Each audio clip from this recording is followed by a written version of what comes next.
Dans le cadre de l'inauguration du Festival d'art contemporain de Géorgie, le Festi Innova qui se déroule chaque année au mois d'octobre, nous avons rencontré 4 artistes français qui ont participé cette année à la résidence au sein de la villa artistique Art Villa Garicula. Nous leur avons posé quelques questions. Pouvez-vous vous présenter, s'il vous plaît? Donc je m'appelle Antoine Barrault, je suis étudiant-chercheur en troisième cycle à la coopérative de recherche de l'école de Clermont-Ferrand, des Beaux-Arts de Clermont-Ferrand, les SACM, et je suis un jeune artiste, et donc mon rôle ici, au-delà d'être plasticien et de faire mon travail de plasticien, c'est un peu de chapeauter le groupe, on va dire, voilà, je suis un peu le référent français pour l'ensemble du groupe. Alors moi, je suis Pierre-Alexandre Martina. Je suis un jeune diplômé depuis fin juin 2017.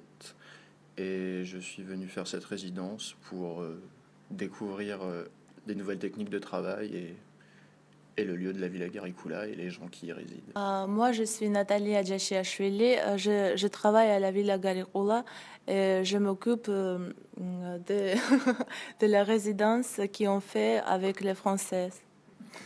Je m'appelle Tristan-Paul Guépin, je suis moi aussi fraîchement diplômé de l'école de Clermont-Ferrand dans laquelle je suis venu faire mon master et je suis venu en résidence à la Villa Garicula dans une étude autant théorique que plastique, disons. Moi je m'appelle Colline Saglier, je suis aussi, je suis étudiante en 4e année à l'école. Voilà, je suis venue ici pour découvrir la Géorgie et pour travailler en atelier ici. Voir comment ça se passait, voilà. Comment s'est créé ce lien entre l'école des beaux-arts de Clermont-Ferrand et la Villa Art Garicula? C'était 3 ans avant, quand Dominique Fiori et Michel Gaillot sont venus là. C'était l'Institut français qui les invitait et il a passé à la Villa Garicula. Et Michel Gaillot, il travaille à Clermont-Ferrand, il est prof de philosophie et il est tombé amoureux avec cet endroit et c'est lui qui a fait ça avec l'école de Clermont-Ferrand. Il voulait que les étudiants de Clermont-Ferrand viennent à la Villa Garicula pour avoir une expérience extraordinaire, oui. Différent, oui. C'est ça. C'est Michel Gaillot qui a commencé à faire ça. Est-ce que vous pouvez nous présenter l'école des beaux-arts de Clermont-Ferrand? Peut-être que la spécificité de l'école de Clermont-Ferrand, c'est que globalement, l'école travaille en particulier, c'est une école d'art comme les autres, mais elle a des domaines de recherche spécifiques, à savoir un domaine de recherche qui est le plus ancien, qui doit avoir 20 ans, quelque chose comme ça, c'est la question du paysage. Le paysage sous un peu toutes ses formes, sous sa forme esthétique, mais aussi sous des formes plus politiques. Comment est-ce que voilà, le paysage est un outil de travail pour les artistes et en particulier pour les étudiants qui étudient. Et l'autre axe de recherche spécifique à notre école, et lui est beaucoup plus récent, ça doit faire 4 ans je crois, c'est les questions du travail. Puisque nous sommes... Clermont-Ferrand est la ville berceau de Michelin, et que il y a des partenariats qui ont été créés avec cette entreprise, et donc la question du travail, qu'est-ce que c'est que travailler au XXIe siècle, qu'est-ce que ça veut dire, et en particulier, ça rentre en résonance avec la question de quel est le travail d'un artiste dans toute sa pluralité. C'est les deux axes qui nous définissent, et puis peut-être aussi ce troisième cycle, pas unique en France, mais en tout cas notre méthode de travail est assez unique, à savoir qu'on est réunis en coopérative et qu'on accueille à la fois des historiens, des artistes évidemment, mais des chorégraphes. C'est un troisième cycle pluridisciplinaire et où tout le monde est un peu en contact avec les autres, quoi. Quels sont les moyens mis à disposition par l'école des beaux-arts de Clermont-Ferrand afin de vous aider à développer vos projets créatifs? L'école de Clermont-Ferrand est l'une des plus riches de France en termes de moyens et en termes de moyens par rapport au nombre d'étudiants. On est une petite école, il y a 150 étudiants, troisième cycle compris. Et en fait, globalement, c'est une école d'art un peu comme les autres, sauf que voilà, on a la chance d'avoir des moyens, ce qui fait qu'on a un matériel qui est qui est de plutôt très bonne qualité. En fait, toute la structure de l'école est développée autour de l'idée de, voilà, de mettre au travail les étudiants dans les domaines qu'ils choisissent au cours en particulier de la deuxième année, puisqu'au début on fait un peu de tout. Mais en gros, sa structure, c'est 5 grands ateliers qui vont accueillir les 5 années successives, 1, 2, 3, 4, 5, plus le 3e cycle, donc une 6e. Et ensuite, des ateliers spécifiques qui sont dédiés à des techniques ou à des médiums précis. Et donc, qui dit médium précis dit machine, consommable. Donc voilà, donc, je ne sais pas, pour vous dresser un état des lieux un peu rapide, il y a un énorme atelier volume qui fait je ne sais pas combien de mètres de haut, histoire de faire des... Mais ouais, ça doit bien faire 10 mètres de haut, 8-10 mètres. Mais voilà, ce qui permet de développer des grandes pièces en volume.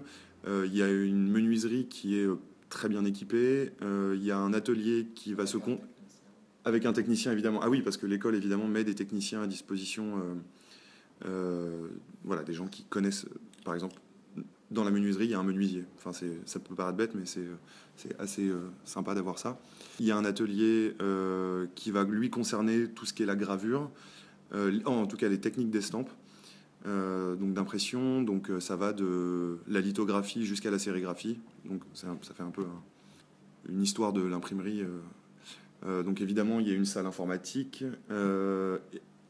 et il y a quelque chose qui est assez récent. C'est ce qu'on appelle un Fab Lab, qui est donc alors c'est un principe qui a été développé par le MIT, et donc on a souscrit à cette charte. C'est un endroit où en fait vont être mis en commun des machines, on va dire modernes, à savoir une imprimante 3D, une découpeuse laser, des plotteurs de découpe, enfin voilà, tout ce genre de machines. Et en fait, cet endroit est ouvert à d'autres gens, d'autres étudiants, mais aussi des particuliers. Et l'idée de ce genre d'endroit, c'est de mutualiser les savoirs et dans le principe des copies left, en gros. Tout appartient à tout le monde et on se file tous nos fichiers, etc. Donc il y a ça. Évidemment, il y a des studios photos qui vont de pair avec des ateliers de développement argentique. Évidemment, une grande bibliothèque avec la meilleure bibliothécaire du monde. Et des salles de présentation qui sont vides et qui permettent aux étudiants de mettre en espace leurs travaux et d'avoir un recul sur ce qu'ils font dans l'atelier et qui servent aussi évidemment aux périodes de notation qui sont les bilans, les diplômes. Combien de temps dure cette résidence ? On reste 4 à 5 semaines, parce qu'on part pas en même temps, parce qu'effectivement, il y a l'exposition aussi des diplômés au retour. Après, on développe tous nos projets personnels, donc on avait plus ou moins des idées en venant, mais bon, très souvent, ça change sur le lieu. Moi, personnellement, en ce moment, il y a une pierre verte qui se retrouve beaucoup là-bas, donc je transforme aussi, j'en fais de la poudre, et ça m'intéresse vraiment de transformer un matériau qui est dur, d'en refaire de la poudre pour en refaire une pierre après. Donc des sortes de carottes de prélèvement. Et je me suis pas mal intéressée aussi au fait que nos gestes, vu que nos méthodes de travail et pareil, les outils, le cadre est différent, on en vient aussi à avoir des gestes auxquels on n'est pas habitué, parfois plus difficiles aussi, parfois d'autres... Et du coup, j'essaie de filmer beaucoup ça, cette lutte un peu avec la matière, comment on touche la matière, voilà. Donc je pense mettre ces deux en parallèle. Et pareil, on explore aussi les lieux, donc peut-être qu'il y a d'autres choses qui vont venir après. Comment vous préparez cette inauguration ? Nous, avec Pierre-Alexandre, on ne sera pas là pour l'inauguration parce qu'on a l'exposition des diplômés, donc on part le premier, le jour de l'ouverture. Donc on verra des photos certainement de comment ça se passera, mais bon, on est quand même un peu frustré de rentrer ce jour-là. En fait, je pense qu'aussi, pour revenir sur, pas l'origine du projet, mais en tout cas le but recherché, c'est... on a l'habitude de se déplacer dans des pays occidentalisés, en particulier dans l'Europe et les pays limitrophes de la France.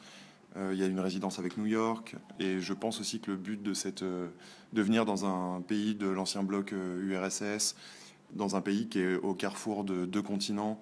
Je pense que le but aussi, c'est de déplacer un peu les habitudes, de sortir d'une certaine zone de confort, ce qui est très agréable.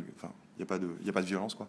Mais voilà, je pense que aussi c'est mais en tout cas, je pense que l'idée aussi de cette résidence, c'est de déplacer les pratiques pour essayer de voir comment ça s'adapte en fait à des contextes qui sont autres. C'était dans ce sens-là que je parlais de sortie de zone de confort, plus dans le terme du travail. Après, on va dire dans la sphère plus personnelle, c'est personnel, mais en tout cas, dans le travail, je pense que c'est ça aussi l'enjeu et le challenge un peu du projet, quoi.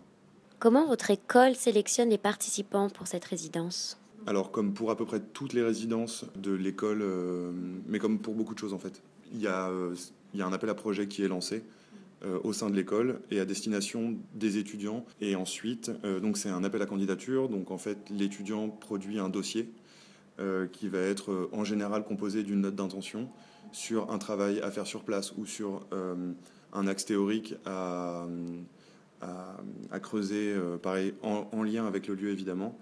Et ensuite, il y a un comité, donc souvent constitué des gens qui ont monté le projet, plus des gens qui vont être plus en charge, on va dire, de l'administration de l'école. Je pense par exemple à la directrice des études, à ce genre de personnes. Ils vont se réunir, dépouiller les dossiers et ensuite sélectionner les étudiants qui n'ont pas forcément le mérite le plus, mais en tout cas les gens pour qui ils ont l'intuition que ça va vraiment servir. Et aussi, il y a une intention sur le fait de constituer un groupe qui va être moteur de quelque chose. Des étudiants qui vont être très méritants peuvent ne pas être pris parce qu'il y aurait un moment où l'engrenage va se bloquer dans le groupe. Donc c'est à la fois des gens qui ont quelque chose à faire ici et en même temps un groupe qui va être cohérent et qui va permettre une cohésion suffisante pour que le projet se passe bien et que tout roule. Comment s'est déroulée la coopération artistique et les échanges au sein de cette résidence ?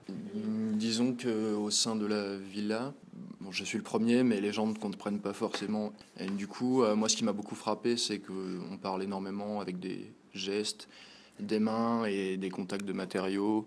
Ça, en tout cas, c'est une nouvelle langue qui se déploie dans ce lieu. Et je trouve en tout cas aussi que les gens ici sont assez attentifs et plutôt généreux, malgré parfois un petit manque d'outils ou de matériaux pour pouvoir sculpter, avancer dans nos projets. Il y a toujours moyen de se faire aider par ces gens-là, en fait, qui courent acheter ce qu'il faut et qui nous tendent vraiment la main, en fait. Et où vous trouvez les matériaux pour réaliser vos créations ? Alors, pour ma part, et pour tout le monde, en fait, c'est beaucoup la question de la récupération, venir vraiment emprunter des fragments de chute qui sont présents sur le lieu. Et après, chacun décide de travailler ces différents fragments à sa manière et de les façonner comme il le souhaite. Et pendant cette résidence, est-ce que vous avez eu le temps de visiter la région ? Pour l'instant, on est quand même très au travail parce que un mois, c'est beaucoup, mais je crois qu'on a aussi un peu adapté les projets à cette temporalité-là. Et donc, pour le coup, en tout cas pour ma part, j'ai très envie d'abord de finir les pièces que je suis en train de réaliser.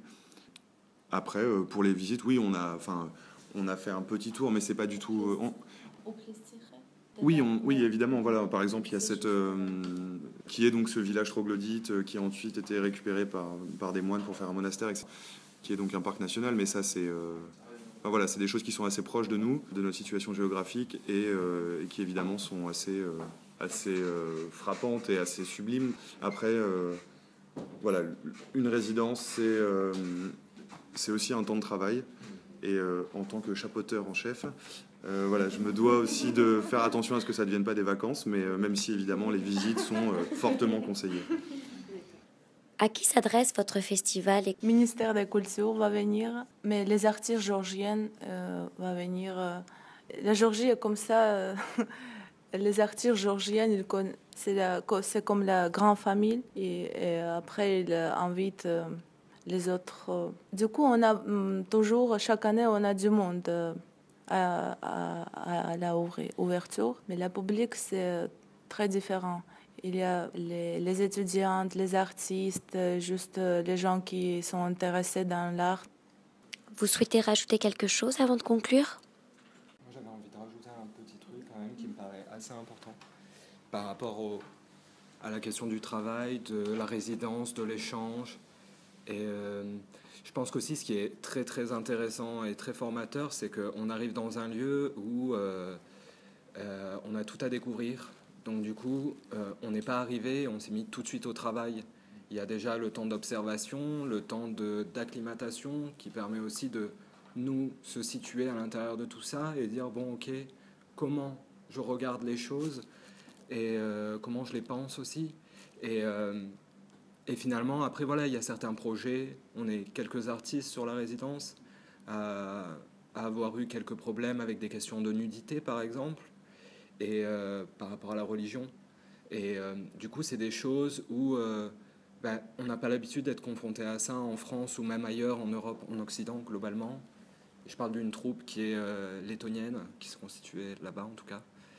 Et finalement, voilà, ça permet de se poser d'autres questions qu'on n'a pas l'habitude d'avoir et comment réussir à retrouver nos projets et nos intentions sans provoquer aucun problème et toujours essayer de s'adapter. Donc les questions du travail, elles sont aussi beaucoup plus étalées dans le temps et finalement le travail, il est aussi beaucoup dans la réflexion et le plastique, il vient assez tard parce que il y a ce temps d'acclimatation, qu'est-ce que je regarde, qu'est-ce que je prends, où je me situe.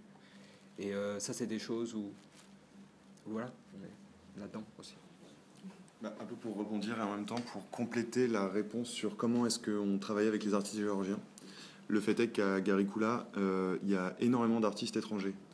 Ça, c'est quelque chose qui est extrêmement enrichissant dans le sens où on a pu croiser une artiste russe, un artiste indien, donc Estonie, Lettonie, il y a un circassien des îles Canaries, il y a une américaine, voilà, on va pas faire la liste complète, mais voilà, et au-delà de la proximité avec les artistes locaux, moi je retiens vraiment cette pluriculturalité et c'est, pour moi en tout cas, c'est une expérience extrêmement enrichissante et ne serait-ce que dans les contacts et juste dans l'amitié qui se lie entre des gens d'autres pays, quoi. Et donc, avant de finir, on voulait savoir, c'est donc l'école de Clermont-Ferrand, des Beaux-Arts de Clermont-Ferrand, qui a pris en charge les frais de déplacement pour que vous puissiez venir en Géorgie. L'école prend en charge l'intégralité des déplacements depuis Clermont-Ferrand jusqu'à la Villa Garicula, évidemment le retour. Et sur place, elle prend en charge notre hébergement et nos vivres, notre nourriture. Le matériel, c'est nous. Le budget production, c'est notre part. Un grand bravo à ces 4 artistes français, mais aussi aux organisateurs du Festi Innova. L'Institut français de Géorgie vous remercie d'avoir répondu à nos questions.